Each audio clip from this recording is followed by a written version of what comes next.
Beijing में प्रदूषण का स्तर तय मानकों से कई गुना ज्यादा बढ़ गया है। बढ़ते प्रदूषण को देखते हुए चीन की सरकार ने रेड अलर्ट जारी कर दिया है। पिछले 5 दिनों से राजधानी बीजिंग में स्मोक का स्तर काफी बढ़ गया है। राजधानी बीजिंग के आसपास के शहरों शैंडोंग, हेनान और हेबेई में भी प्रदूषण का स्तर काफी बढ़ गया है। प्रतिबंधित आतंकी गुटों से नजदीकियों को लेकर नवाज शरीफ सरकार की आलोचना हो रही है। पाकिस्तान की सुप्रीम कोर्ट द्वारा बनाए गए एक आयोग ने पाक सरकार को फटकार लगाई है। पाकिस्तानी अखबार डॉन में छपी खबर के मुताबिक क्वेटा में हुए आत्मघाती हमले की जांच के लिए बने आयोग ने अपनी रिपोर्ट में कहा है कि आतंकवाद को लेकर पाकिस्तान को अपने पाखंडी रवैये को बंद करना चाहिए और आतंकी संगठनों पर तत्काल प्रतिबंध लगाना चाहिए। अमेरिकी चुनाव में हैकिंग की बात सामने आने के बाद राष्ट्रपति बराक ओबामा ने रूस को चेतावनी दी है। ओबामा ने रूस के खिलाफ जवाबी कार्रवाई की बात कही है। ओबामा ने ये बात एक पब्लिक रेडियो पर दिए गए एक इंटरव्यू में कही।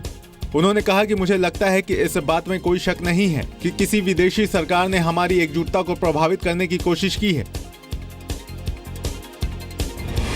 सीरिया के पूर्वी एलेप्पो में फंसे लोगों को बाहर निकालने का अभियान थम गया है। समझौते के तहत विद्रोहियों को सरकार के नियंत्रण वाले 2 शहरों से घेराबंदी हटानी थी।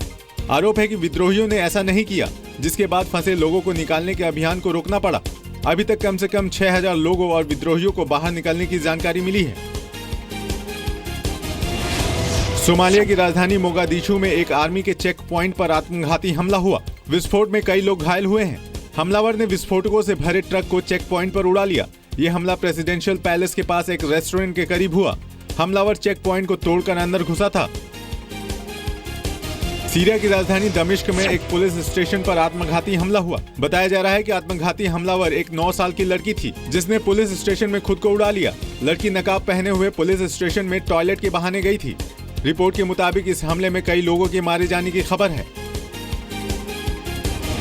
रोमन कैथोलिक चर्च के पोप फ्रांसिस आज 80 साल के हो गए हैं। हालांकि पोप के जन्मदिन पर कोई विशेष कार्यक्रम नहीं रखा गया है, लेकिन इस दौरान वेटिकन सिटी ने उनके नाम पर एक स्पेशल स्टैंप जारी किया है। स्पेन के मशहूर आर्टिस्ट रॉल बर्जोसा को स्टैंप की फोटो को पेंट करने के लिए रखा गया है।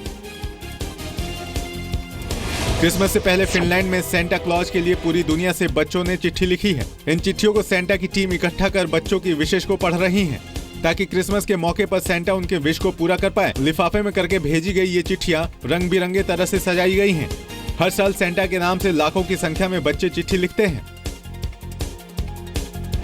अमेरिका के कई राज्यों में ठंड आते ही मौसम बदलने लगा है। कई जगहों पर बर्फबारी के साथ ही घने कोहरे का असर दिखने लगा है। घने कोहरे की वजह से पेंसिल्वेनिया में 60 गाड़ियां आपस में भिड़ गईं। इस हादसे में 3 लोगों को मामूली चोटें आई हैं। पूर्वी चीन के अनहुई प्रांत में भारी कोहरा पड़ रहा है। कोहरे की वजह से विजिबिलिटी बहुत कम हो गई है। फॉग की वजह से लोग गाड़ियों की लाइट ऑन करके चलते दिखे। प्रशासन ने कोहरे में हादसों से बचा जा सके, इसके लिए येलो अलर्ट जारी किया है।